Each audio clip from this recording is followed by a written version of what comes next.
Popstar Beyoncé hat ihr Kind Blue Ivy nach einem Text von ihr benannt. Schauspielerin Lena Dunham ist ein bekennender Fan. Ihre Essays werden vielfach ausgezeichnet und weltweit gelesen.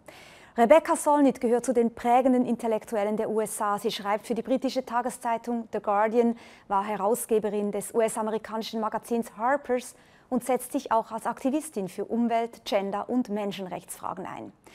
Warum gesellschaftliche Veränderung wie ein Pilz funktioniert und weshalb sie sich oft fühlt wie eine Schildkröte auf einer Party von Eintagsfliegen, darüber sprechen wir jetzt.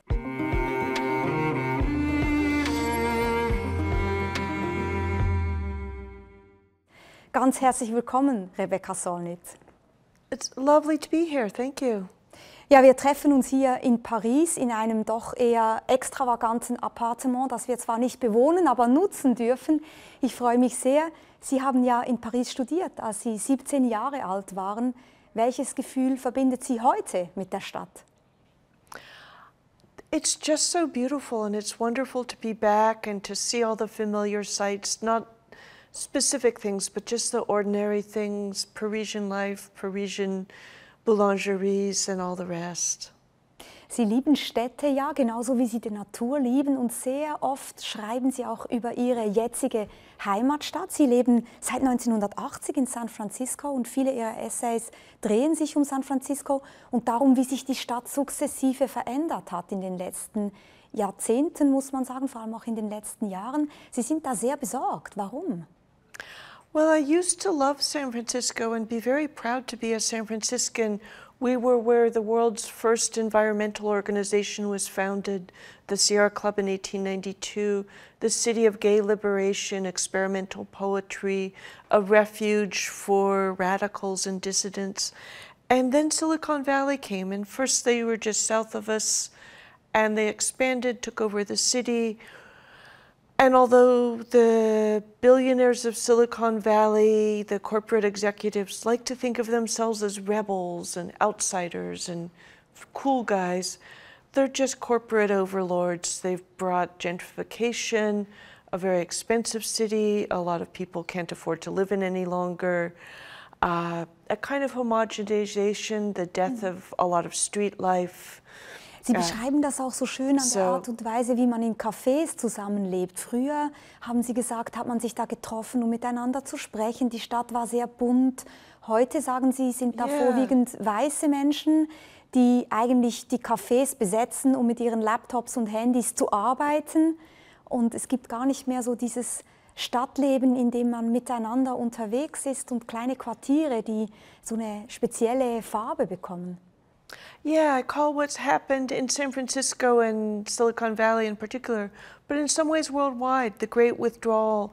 We now more and more communicate through not just electronic devices, but electronic devices made by corporations, on platforms made by corporations. And a lot of people, particularly Silicon Valley people, are no longer really equipped for direct, unfiltered contact.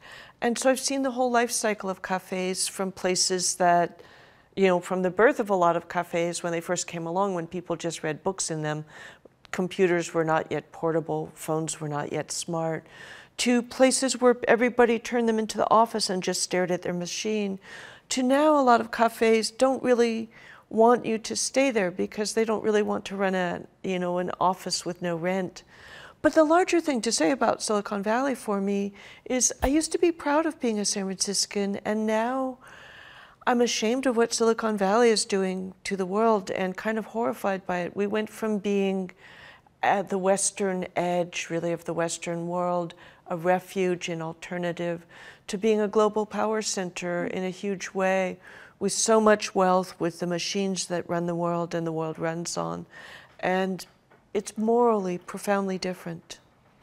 Sie beschreiben sehr eindrücklich in vielen Ihren Essays, wie ja eigentlich diese ganze Tech-Milliardäre und die Angestellten eben der großen Tech-Giganten pendeln in die Stadt hinein, die Stadt ihnen eben ausblutet, Menschen verarmen, der Mittelstand, der sich keinen Wohnraum mehr leisten kann. Jetzt ist es ja so, dass Donald Trump eigentlich gemeinsame Sache macht mit diesen Techies, wie man sie auch nennt. Und eigentlich doch interessant, dass trotzdem so viele Menschen, die aus dem Mittelstand kommen, Donald Trump gewählt haben. Wie erklären Sie sich das? Oh my gosh, explaining Silicon Valley's connection to Trump is one business, explaining Trump's re-election is another. But Silicon Valley, oh my gosh, you know, really corrupted politics all over the world. The election of Jair Bolsonaro in Brazil, and therefore the destruction of the rainforest, was facilitated by YouTube algorithms, and YouTube belongs to Google. Genocide in Burma, facilitated by Facebook Messenger, and therefore Facebook, based in the Bay Area. Trump did a lot of work on Twitter. You know, Brexit was very much pushed and manipulated by Silicon Valley, as my friend Carol Cadwalader writes about. And Silicon Valley has helped Trump a great deal, partly by, in many ways, corrupting the information environment in which people live, creating spaces in which lies, Nazism, white supremacy, conspiracy theories, misinformation proliferates. And Silicon Valley, you know, leaders decided that Trump might be good for them, just in terms of lower taxes, I think. And so they got behind him in a big way and really helped him get elected, as did the failure of mainstream media in the United States, as well as right-wing media. As for his election, really the US voting public is divided almost equally into three parts. Those who voted for Kamala Harris, those who voted for Donald Trump, and those who didn't vote at all. Recent survey suggested if we had the election again, some Trump voters wouldn't vote for him now that they're seeing what he's doing. And a more significant number of people who didn't vote would actually show up and vote, and they'd vote for Harris. So Trump won because of a very specific moment in the media environment, the information environment. That's already changed now that the reality, we kept shouting, you know, he's going to attack immigrants, he's going to attack the climate, he's going to violate the law, he's going to exploit the presidency for profit, has, you know, is now clear to all the people who didn't see it in November. Sie sind ja eine erklärte Gegnerin von Donald Trump, das wird, glaube ich, jetzt schon sehr deutlich. Manchmal hat es bei uns in Europa geheißen, wir vermissen die großen Proteste gegen Donald Trump. Sie widersprechen da ein Stück weit und schreiben auch in verschiedenen Zeitungen, dass die Proteste kleingeredet werden. Ein wichtiges Datum war der 5. April in diesem Frühling. Da gab es Kundgebungen in ganz USA, auch in ihrer Heimatstadt San Francisco, wo sie die Abschlussrede gehalten haben. Wir sehen hier auch verschiedene Bilder dieser Demonstrationen, beispielsweise Bilder aus New York, Washington, North Carolina. Und die Plakate, die da hochgehalten werden, da steht drauf Hands off. Es geht darum, dass die Protestierenden verlangen, dass man die Hände wegnimmt von Sozialversicherungen, von den ganzen Nationalparks, von den Rechten von Immigrantinnen und Immigranten, von Menschen mit Behinderung und vielen, vielen mehr. Sie stehen an der Seite mit diesen Menschen. Dennoch die Frage an Sie: Ist es hinreichend Widerstand und verstehen Sie, dass wir den Eindruck haben, warum gehen da nicht mehr auf die Straße? It's absolutely not enough resistance, but it's also a lot of resistance. Both things can be true. I think more than 2 million people participated in the hands-off protest, which is good in, you know, for the historical record, but still in a country of more than 300 million, it's not nearly enough.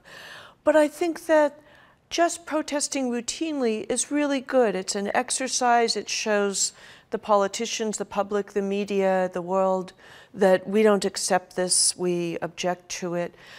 But I also think it's very important to say there's a lot of resistance that is not visible. A lot of federal workers seeing the purpose of their departments being corrupted, dismantled, destroyed, resisting in many different ways. Some of that is invisible to the public, some of it's quiet, some of it's not getting enough coverage. A lot of solidarity with immigrants under attack also is very quiet, because if you're trying to protect people, you don't shout, here's an undocumented immigrant, of course. But something also that I think is true historically is that everyday protests, the practice of resistance, the organizations and networks lay the groundwork for more that may come. It's just about 5 years since George Floyd was murdered by the police in Minneapolis. And I think if Black Lives Matter had not been organizing public awareness about police violence against Black and brown people, if there hadn't been protests, if there hadn't been this groundwork laid, we wouldn't have had the biggest series of protests in American history that summer. And I think at some point there may be a turning point, a breaking point, at which we'll see much more. And but of course we don't know. You know, I don't assume it will happen, but I don't assume it won't happen. You know that uncertainty and hope are very connected for me. Es ist für Sie ein ganz wichtiger Punkt, dass wir oft falsch über Widerstand nachdenken, immer nur vom Resultat her gedacht, immer nur von der Heldengeschichte her gedacht und nicht von dieser breiten Art und Weise, wie Widerstand lebt und wächst. Sie vergleichen das sehr oft mit einem Pilzgeflecht, bei dem man eigentlich den Pilz erst sieht, nachdem es geregnet hat. Irgendwo erscheint ein Pilz, aber schon jahrelang hat im Untergrund dieses Geflecht eigentlich vor sich hingewuchert. Yes, I've loved the metaphor of fungi, where we think the mushroom magically appears and that it's this little thing, but that's just the fruiting body of a huge underground fungal network. And in the US, I think there's a huge amount of unhappiness, fear, resentment, anger, etc. And they're attacking everything. In a way, they're building a giant coalition force of older people who depend on Social Security, people who love national parks and nature, climate activists, women's rights activists, immigration rights activists, people who care about racial justice, people who are not white. You know, that they're almost recruiting for us by attacking so many people, so we may see the broadest coalition. But yeah, but resistance is not always predictable, does not always show up obviously, and it doesn't always have predictable consequences. There's often an insistence that if we have a protest, you know, if we demand hands off, say, and the government doesn't obey tomorrow, then we didn't do anything. And so much of my work has been about trying to pay attention to slower, subtler, less predictable, less visible consequences. It's as though people tried to tell a story of very simple mathematics when we have very complex interactions happening. There's a line of Albert Einstein's, or attributed to be accurate to Albert Einstein, I've found myself using so much recently. Everything should be as simple as possible, but not simpler. And we do get a lot of descriptions of what's going on that are simple than should be possible. Too simple to observe the complexities, the nuances, the subtleties, the differences that really matter in telling the story. Und ich glaube, es gibt niemanden, der mir jetzt gerade einfiele, auf den oder die das so sehr zutreffen würde, wie auf Sie, die Subtilitäten, die Nuancen herauszuarbeiten. Ihr ganzes Denken, Ihr Schreiben ist immer in einer kreisenden Bewegung. Es geht oft um Umwege, so heißt Ihr neuestes Buch, Umwege, Essays für schwieriges Terrain. Aber Sie haben auch ein Buch darüber geschrieben, die Kunst, sich zu verlieren. Auch das ein wunderbarer Titel, dass man im Grunde genommen immer wieder neu ansetzen, im sich verlieren, in den Umwegen eigentlich vielleicht eher ans Ziel gelangt. Wir werden darüber nachher noch ausführlicher sprechen. Ich würde gerne noch kurz mit Ihnen noch bei den USA bleiben, weil ein Fakt ist ja, Sie haben es vorhin gesagt, mindestens ein Drittel hat Trump gewählt. Und die Frage ist, wie lebt man in einem Land zusammen, wo doch die Überzeugungen dermaßen auseinanderdriften? Und wir haben darüber gerade kürzlich mit Douglas Rushkoff gesprochen, einem US-amerikanischen Medientheoretiker. Er war bei uns zu Gast und er sagt im Grunde genommen nichts anderes, als dass es ganz zentral sei, trotz aller Differenzen aufeinander zuzugehen. Wir hören ihm ganz kurz zu. I feel myself having transitioned from being an agent of change to what I've started to call an agent of care. No, I feel like what we need to develop in this environment is compassion, is actual social connection with other people. We need to understand what markets and technology can't do for people. It's not about creating equal markets or equal finances. Those are all abstract systems. It's about creating community with actual people. In the States, it would be about reaching across to those that we're afraid of. You know, for me and my progressive friends to become friends with the farmers and the so-called conservative MAGA people, and to realize we're all experiencing the same nightmare. You know, it's not us against them, it's us against it. Wie weit kann für Sie dieses Entgegenkommen denn funktionieren? I think it's really important. I think generosity of spirit, an open door for those who want to come over to the anti-racist, climate change is real, women are people with certain inalienable rights side, is really important. In the US, we're often told a version of be nice to the far right that really goes beyond, you know, generosity of spirit or care or compassion to a kind of surrender, and that's what I resist, is the idea that we should normalize hatred, lies, harm being done. And so it's complex in that way, but I think that so many people, not the people who are manipulating the public, but the manipulated people are manipulated.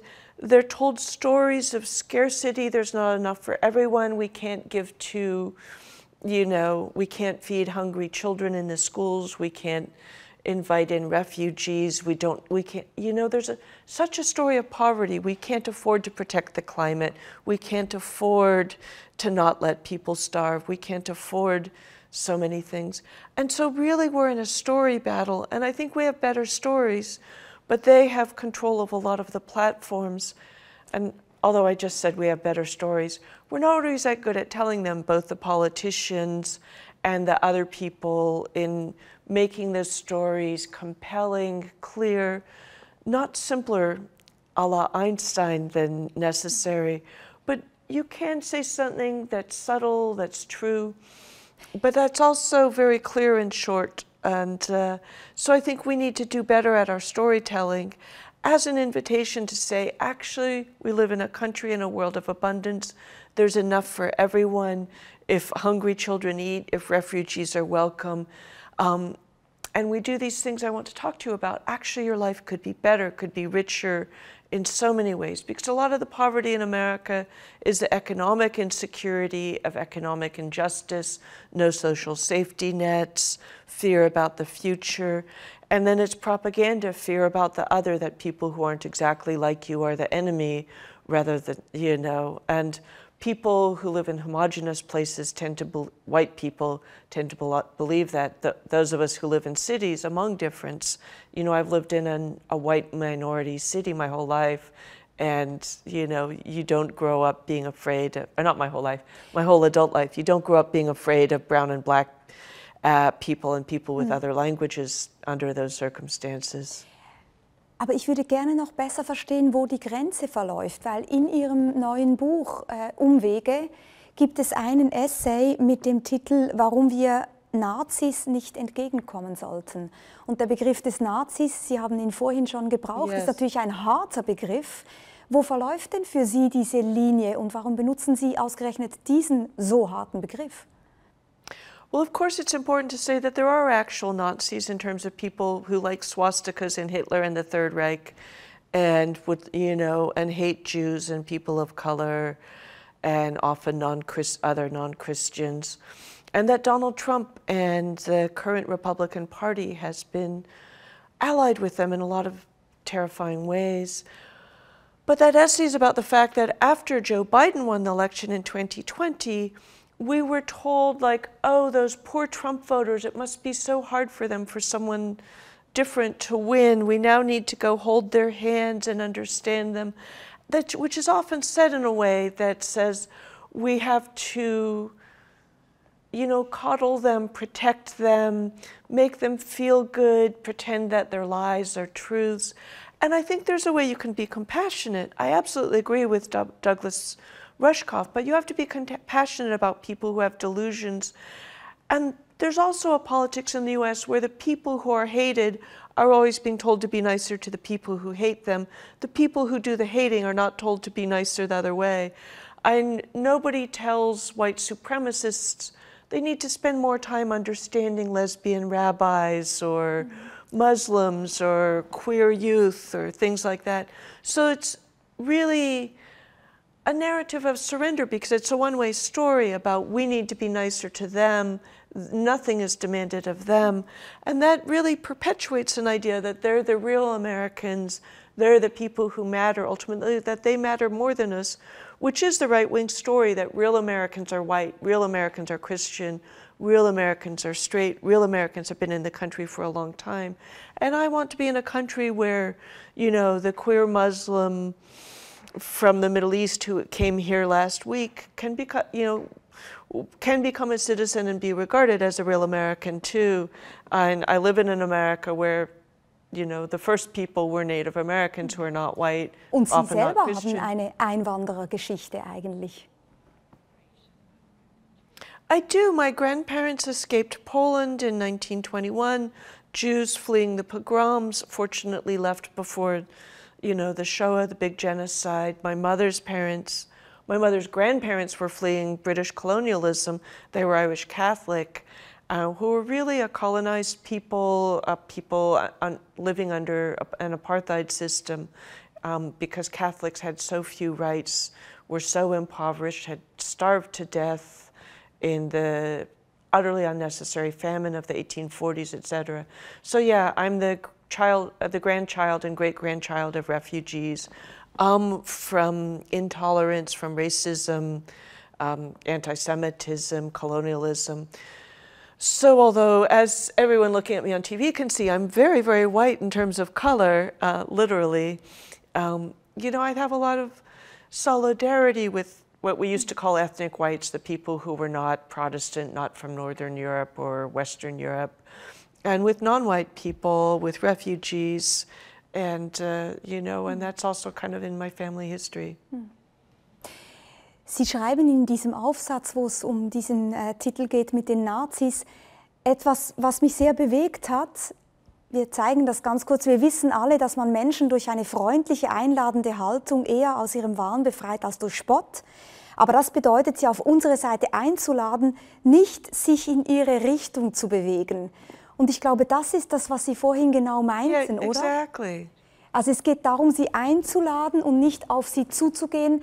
Da haben Sie, glaube ich, doch eine andere Richtung, zumindest wie Douglas Rushkoff es antönt, indem er sagt, wir müssen auf die anderen zugehen. Sie würden sagen, nee, es gibt auch Grenzen des auf die anderen Zugehens. Wir müssen sie sozusagen auf unsere Seite holen, einladen. Ist erstmal ja sehr schwierig. Das Einzige, was wir tun können, sagen Sie, ist ihnen bessere Geschichten anzubieten. Ihnen zu sagen, es gibt auch für euch etwas zu gewinnen. I don't know that Douglas Rushkoff and I disagree. I loved hearing him talk about care and compassion, and there is this very odd thing happening in the United States. Conservatives, Republicans, rural white people are often told that people like me despise them, don't respect them, etc. And they believe it. They think that's coming from me, but it's actually coming from their own politicians. Nothing serves those politicians better than to tell them they're despised, they're not respected, we hate Christianity, we hate Christmas, you know, we hate I don't know what. And that's not true. And I think you can treat people with respect and compassion. That's part of what I meant by having the door open. But what's also very true of the right, and I think this is global right now, very true in the US, is they believe a lot of things that aren't true.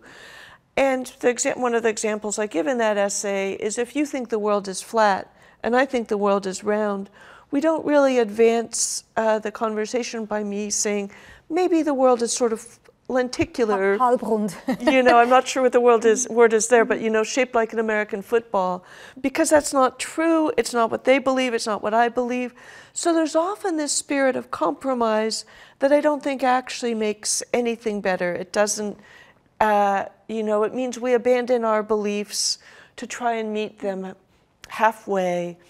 You know, well, and if they're not trying to meet us halfway, there's no reason to stand at the halfway point.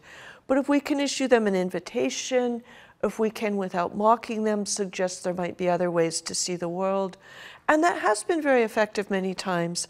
I have met rural ranchers in Nevada and other people. Just, you know, I remember being on a river trip with a man who worked in the oil industry, pumping oil in the Gulf of Mexico. And we found common ground talking about baking biscuits, which are very important to Southern cuisine. And it was very funny because he hated Nancy Pelosi. This was a long time ago, my representative, the former Speaker of the House, because he thought she was as far left as you could possibly be. And he was shocked when I explained to him, actually, for me, Nancy Pelosi is very centrist, and there's a whole lot of people a lot more left than her. And because we were on a river trip together on the Grand Canyon, we had some time, we had formed common ground over the importance of a really good butter biscuit. We could also talk about politics. Und das sind genau diese Räume, die es ja braucht und von denen Sie eben auch beklagen, dass sie in ihrer Heimatstadt verloren gehen, dass die Menschen sich begegnen und miteinander ins Gespräch kommen.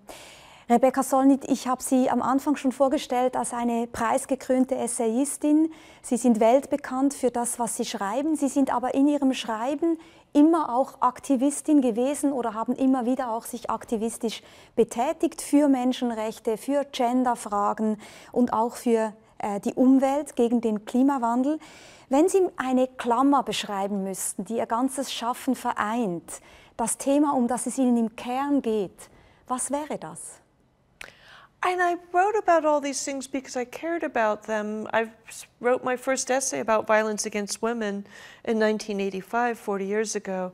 I've been writing about the environment since the 1990s, really the late 1980s too. But I think that it took a long time to see that they really do have something in common. There was a wonderful old woman I saw on video when the Occupy Wall Street movement began, and she said this beautiful and simple thing: we are fighting for a world in which everyone matters.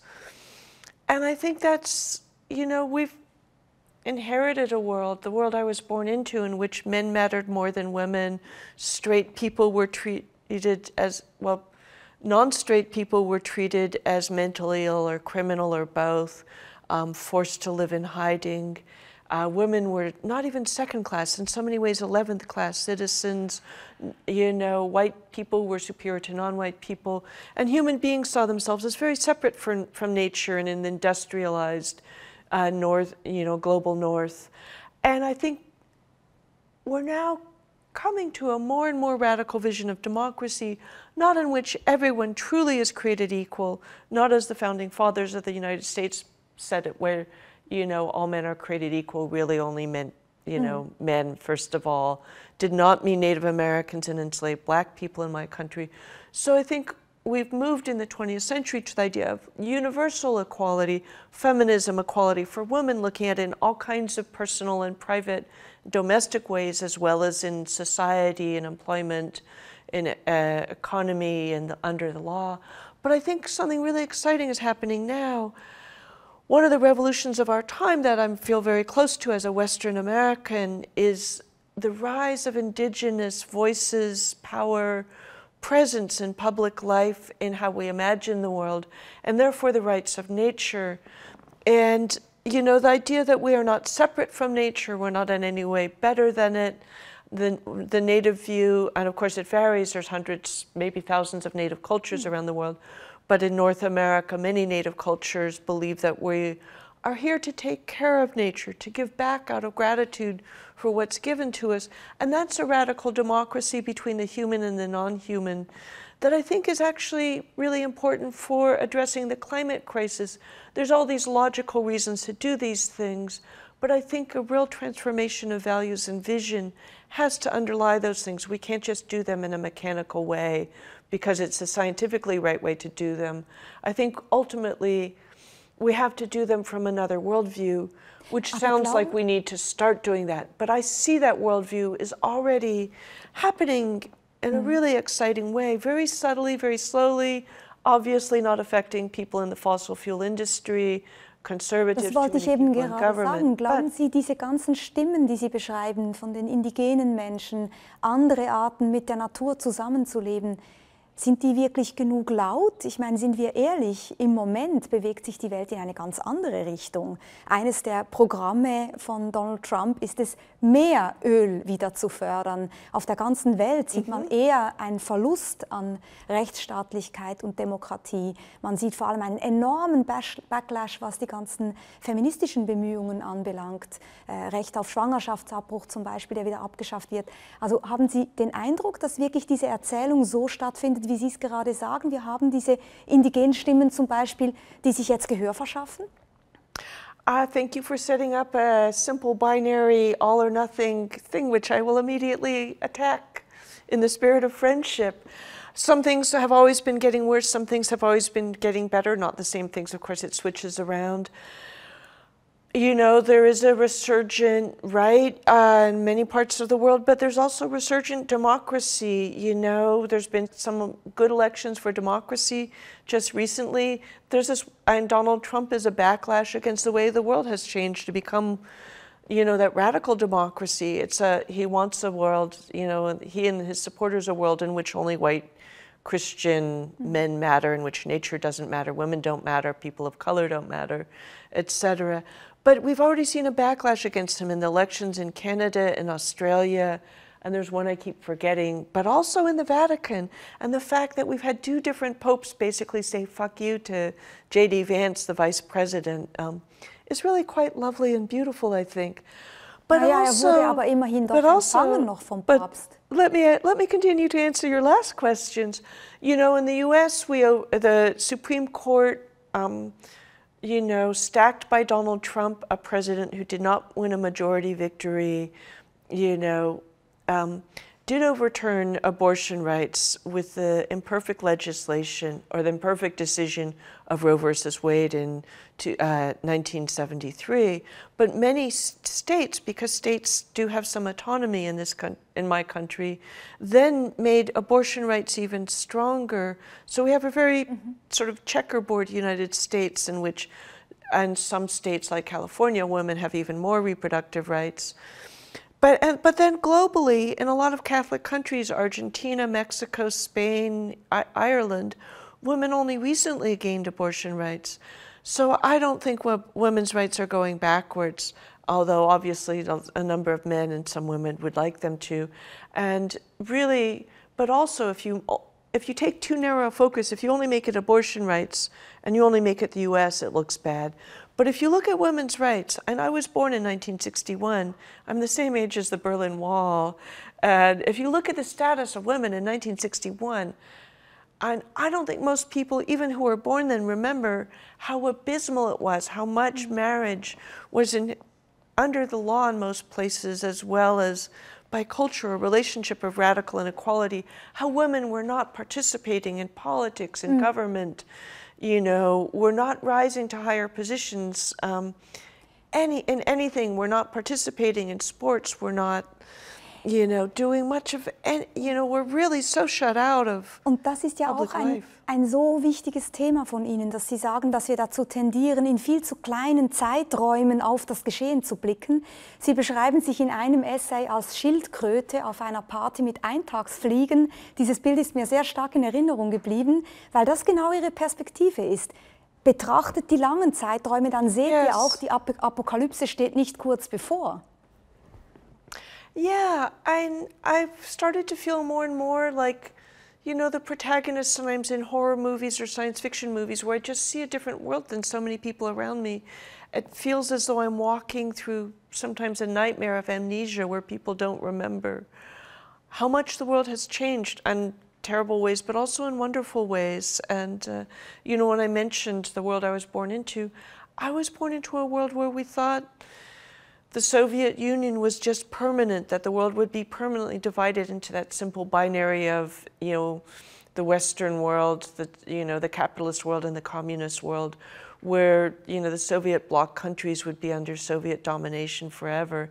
The liberations of 1989 had a huge impact on my hopefulness, as well as the Zapatista uprising and so many other things I've seen. But I also think that change often happens slowly. I lived in one apartment for 25 years. I moved in when I was 19, out when I was 44 I think, and I wrote about that in my book, Recollections of My Non-Existence, which I think has a terrible title in German. Unziemliches Verhalten heißt er auf Deutsch, ja. You know, publishers, how could you do this to me? But, you know, and so I saw a poor black neighborhood become a middle-class white neighborhood, but I also saw people who lived there for a year or two who thought they were in a stable neighborhood. And that's how I learned that you have to be slower than change to see change. And some change happens in an instant, but a lot of times change happens over years, decades, sometimes centuries. And having that framework either as a direct witness, I remember the status of women when I was young, even how much worse it was in the 80s and 90s, even before this current feminist insurrection that really began worldwide around 2012, 2013. And that's part of what makes me hopeful. I can see change because I'm slow.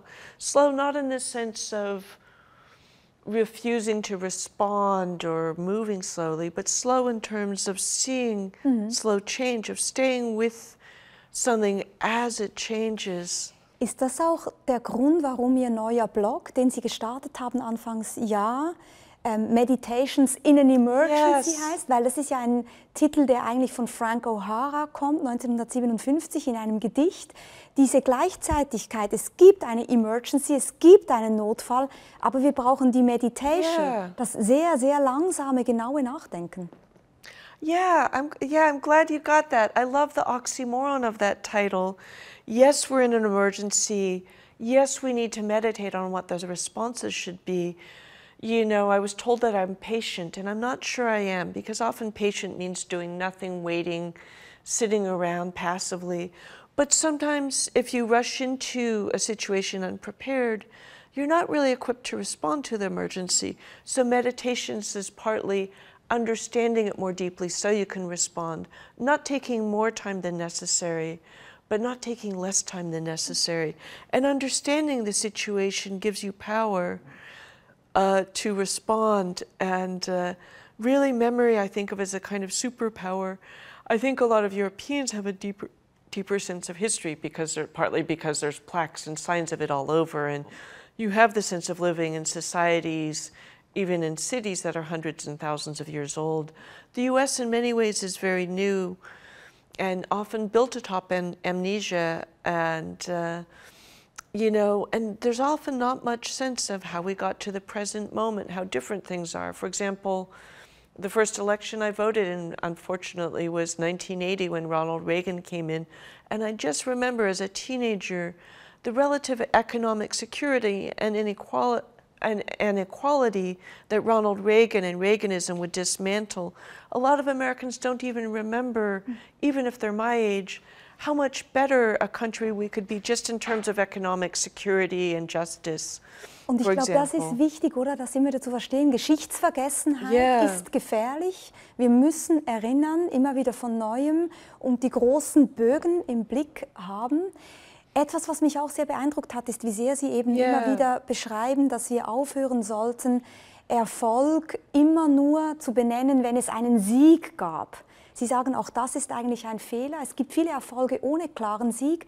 Ein Beispiel, das mir kürzlich aufgefallen ist, wurde berichtet in der Republik, einem Schweizer Magazin, für das Sie manchmal auch schreiben. Und da war die Geschichte von Kopenhagen, die erste Stadt, die gesagt hat, wir wollen bis 2025 klimaneutral werden, als erste Stadt auf der ganzen Welt. Und sie sind eigentlich, im Grunde genommen kann man sagen, gescheitert. Man hat oft gesagt, Kopenhagen ist jetzt Floppenhagen, ein totaler Flop, das hat nicht funktioniert. Aber es gibt Gründe, warum es nicht funktioniert hat, und diese Geschichten kann man erzählen. Beispielsweise gab es die Schwierigkeit, dass das Road Pricing auf nationaler Ebene nicht erlaubt wurde, und damit war ein großer Baustein dieses Planes zunichte. Und Sie sagen, genau darum geht es. Die Geschichte von Kopenhagen ist eigentlich nicht ein Misserfolg. Es gab vielleicht keinen klaren Sieg, aber es ist trotzdem eine Erfolgsgeschichte, weil so viel darüber gesprochen wurde und man sehr, sehr weit kam, wenn man vielleicht auch nur 80 oder 90% erreicht hat. 80 or 90% is amazing, and it's, you know, and should be hailed as as an unfinished success, that we got really far, we need to go farther, we keep going. I so often hear people give up with the sense if we don't win everything, then surely we've lost everything. And there's so much room in between all or nothing, the perfect or the terrible.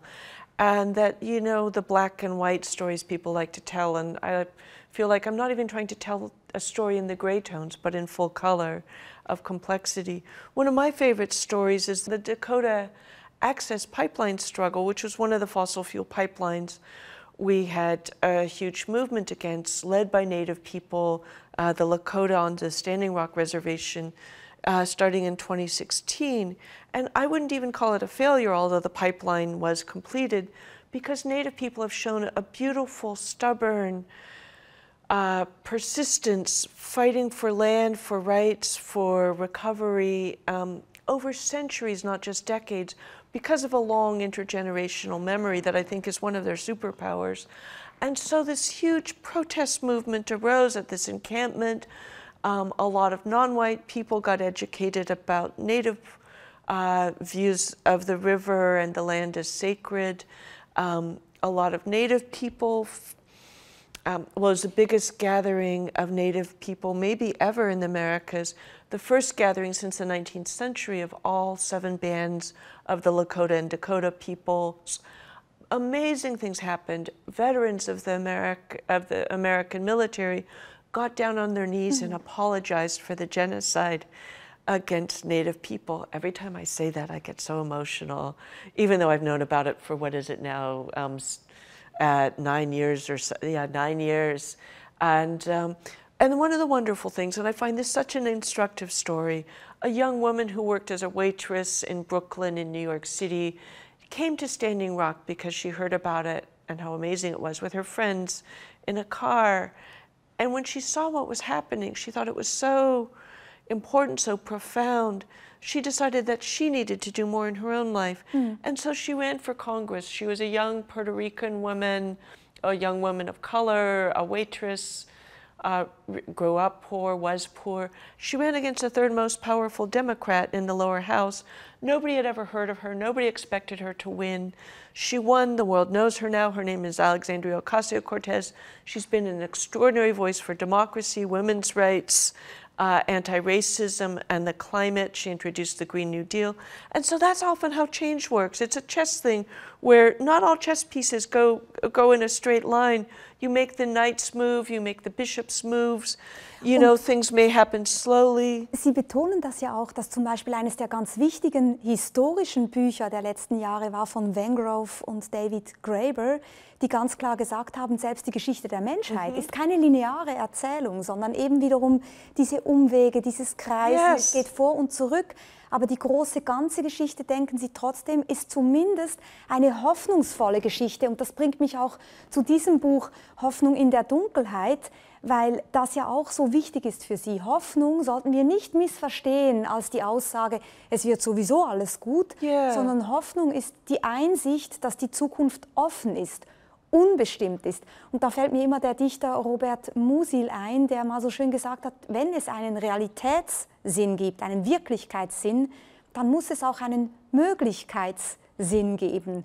Und genau darum geht es. Deswegen sagen Sie auch, wir brauchen bessere Geschichten. Wir brauchen die Geschichte über die Möglichkeiten, wie wir auch zusammenleben könnten.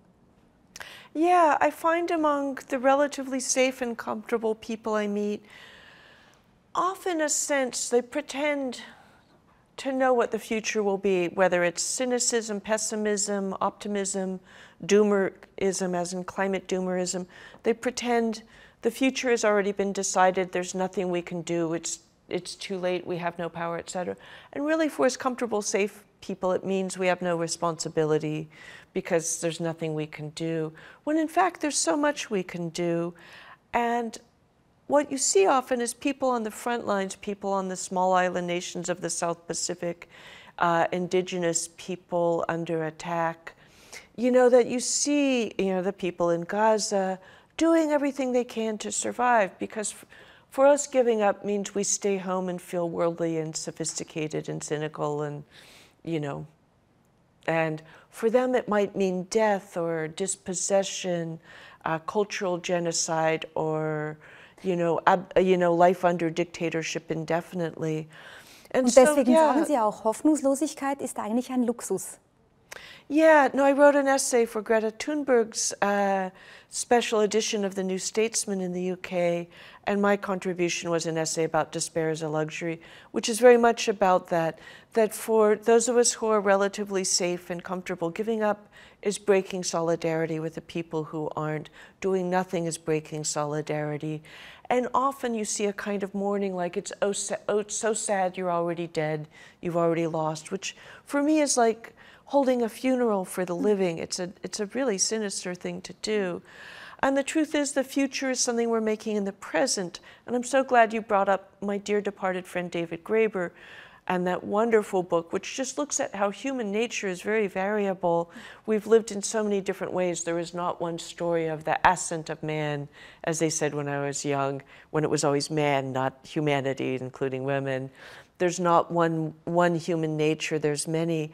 And David Graeber said a beautiful thing before that the great hidden truth of the world is that it could all be otherwise, that it's not inevitable we live under capitalism, it's not inevitable we have these thoughts, these religions, these habits. The human beings are actually very adaptable animals. And as an anthropologist, he knew we've lived so many different ways, different societies, different versions of equality or its opposite, different gender roles, different assumptions about sexuality and monogamy and family. And I love that. It's really liberating rather than the idea there's one right way to do things, which is really the authoritarian view that there is one right way and everything else is terrifying, is evil, needs to be beaten into submission, converted, which is really what evangelical Christianity was when it went out into the non-Christian world with the Crusades, the attempt to convert native people. Sie haben jetzt gerade vorhin auch noch einmal gesagt, die Geschichte wurde eben nicht nur vorangebracht in eine Richtung und auch nicht nur von Männern, auch nicht nur von Helden. Sie betonen auch immer wieder, dass die Heldengeschichte sehr einseitig ist. Vieles geschieht in Kollektiven, in gemeinschaftlichem Handeln und da eben auch der Feminismus, der da mit reinkommt. Frauen sind oftmals mehr auf Netzwerke aus, sie agieren miteinander verbunden und der Feminismus ist auch ein ganz wichtiges Thema von Ihnen. Sie sind eigentlich einem breiteren Publikum auch in der Schweiz bekannt geworden mit diesem Buch hier, Wenn Männer mir die Welt erklären. Eine andere Journalistin hat ausgehend von diesem Text den Begriff des Mansplaining geprägt. Das ist eigentlich eine Wortschöpfung, die auf dem Text beruht, aber nicht die ihre ist. Aber man versteht sofort, warum sie auf diesen Begriff gekommen ist, weil es geht in diesem Buch um diese unsägliche Geschichte, in der ein Mann Ihnen auf einer Konferenz Ihr eigenes Buch erklärt hat. Und selbst als Sie gesagt haben, ich bin die Autorin dieses Buches, hat er weitergemacht. Dieses Mansplaining, ist das etwas, was Ihnen immer noch dauernd widerfährt? Oder ist jetzt, wo Sie eine so bekannte Persönlichkeit sind, immer noch? Oh yeah, and occasionally on social media somebody will mansplain to me and other people will just be like, show him a picture of my book or something to remind him what he's doing. But I think mansplaining, which is often thought of as really a kind of funny thing, like the incident I tell in my story about a man telling me about the very important book on a subject I should read that I just told him I'd written a book about the photographer Edward Muybridge. He told me, oh, you need to read the very important book, which of course was actually the book I had just said I'd written. He didn't wait to find out who I was, to ask questions, didn't assume that I was knowledgeable in my own field, but that he could explain something to me. And it's, there's I can tell you lots of funny stories about that. A woman on an airplane who'd actually won a medal in the Olympics as a runner, having a man explain how to train as a runner to her, showing her a magazine that was actually her own training regime, for example. But it can be far more sinister. In that same essay, I talk about a woman running out of her house naked in the middle of the night, screaming that her husband was trying to kill her. We now acknowledge that actually quite a lot of men tried to kill their wives, but the man who told me the story thought it was a funny story about a crazy lady because it was more convenient for him to think that women in his wealthy white neighborhood are crazy than that men try to kill their spouses from time to time. And so not being believed, treated as incompetent to bear witness, not understanding reality, or being vindictive, mendacious, dishonest, have all been techniques for keeping women out of the conversation, treated as incompetent to serve in office, to be on juries, unbelievable when we bear witness about crimes, you know, inferior in this arts and sciences and in daily life, just as inferior in so many ways. So this is really a small part of that, you know, the opposite of democracy, you know, that mansplaining is part of women's voices being discredited, lacking, you know, credibility, authority. Das hat mich ein Agency. Stück weit auch erinnert an ein Gespräch, das ich auch in der Sternstunde Philosophie geführt habe mit der Philosophin Miranda Fricker, die über epistemische Ungerechtigkeit forscht und eigentlich genau das auch auf eine philosophische Art und Weise noch einmal betont, dass es so wichtig ist, eben die Stimme von Frauen zu hören, überhaupt auch von Minderheiten zu hören und dafür zu sorgen, dass sie überhaupt auch eine Sprache bekommen und dass in dieser ganzen Ungerechtigkeit in der Sprache, im Zuhören sehr oft das Phänomen besteht, dass man gewissen Menschen gar nicht erst zuhört, dass man von vornherein sie für inkompetent hält und ihnen die Stimme abspricht. Es ist aber auch eigentlich noch ein tiefergehendes Phänomen. Sie haben vorhin schon Ihre eigene Autobiografie erwähnt, die Sie geschrieben haben mit diesem Titel Unziemliches Verhalten auf Deutsch, auf Englisch Recollections of My Non-Existence. Und Sie beschreiben darin sehr eindrücklich Ihr eigenes Aufwachsen mit einem gewalttätigen Vater, einer katholischen Mutter, die sich nicht schützen konnte vor dieser Gewalt, aber überhaupt auch dieses Mädchen, das Sie waren, das sich eigentlich eingerichtet hat in einer Welt, in der es gar nicht existiert hat und die Nicht-Existenz als die paradigmatische Situation der Frauen für sehr lange Zeit. Yeah, well, in my own life I found, you know, disappearing, you know, not speaking up, not showing up, not getting, you know, avoiding attention felt like the safest way to be. So I had this very kind of invisible, silent life. A lot of my early years, in some ways I'm making up for it by now being heard in many countries. Hello, Switzerland, for this Californian.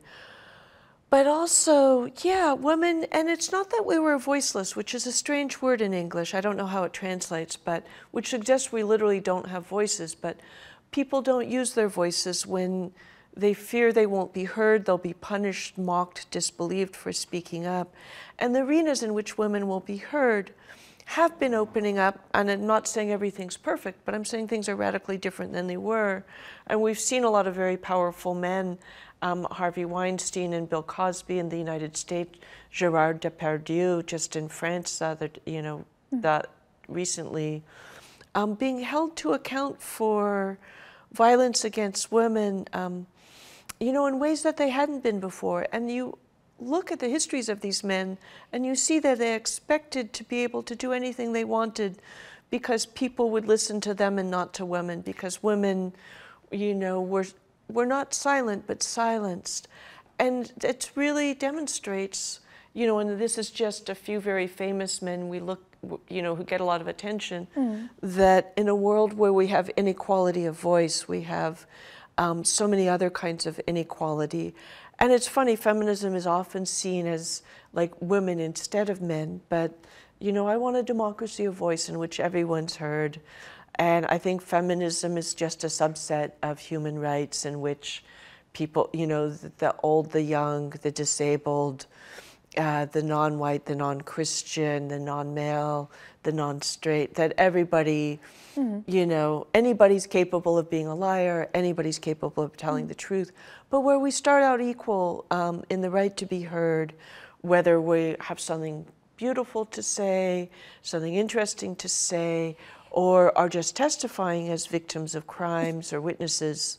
Ich kann mir vorstellen, dass ganz viele sich fragen, wie haben Sie persönlich denn in die Kraft gefunden, mit eigener Stimme zu sprechen? Weil diese ganze Gewalterfahrung könnte ja auch dazu führen, dass man verstummt, dass man sich ganz zurückzieht.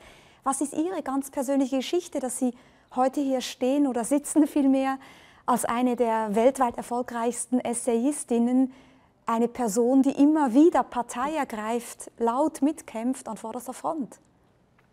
You know, writing is about staying home alone quietly. And I fell in love with books. I'd been in love with stories as soon as I had language. And then I learned to read and fell in love with books because reading allowed, you know, books are treasure chests. Reading allowed me to open them up and find out and have for myself the stories within. And I almost immediately decided to be a writer. But it didn't really occur to me, you know, I'd have readers, I'd be published in German and Italian and Korean and other languages. So, and of course, my early years of writing just wrote for myself, wrote for a few people, then wrote in very small magazines and then slightly larger magazines, then wrote a book that not very many people saw. So it was very incremental. You know, I did not go from being a very quiet child to whatever the hell I am now, you know, in one great leap. But I also had, you know, a passion for justice. You know, I was really quite young when I started writing about violence against women, and it was really not my own family life, but the fact that I couldn't walk down the street without harassment as a young woman, and that nobody thought that was a rights issue. Nobody said everyone should be able to walk down the street in the, you know, in the morning, in the night, in this neighborhood, in that neighborhood. People were just like, dress like a man, cut off your hair, buy a gun, learn martial arts, take a taxi, get a boyfriend, never leave the house. It was all, I need to adapt to a world in which men attack women, not that we need to build a world in which women are safe and free and equal. And that's what made me a feminist, and that's what I began writing about as an indignant young woman. And I think the outrage exceeded the shyness. But also, writing is wonderful. You stay home alone, you write silently with your fingers, and then somehow people read it quietly, alone, silently. And it's very different than, you know, shouting in the public place. They never warned me I'd be on television.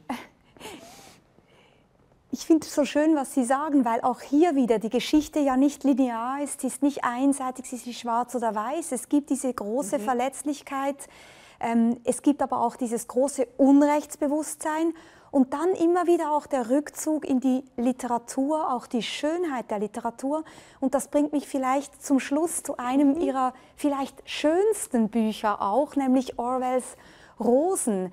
Das ist ein Buch, in dem Sie sich um den Rosengarten von George Orwell sozusagen literarisch kümmern.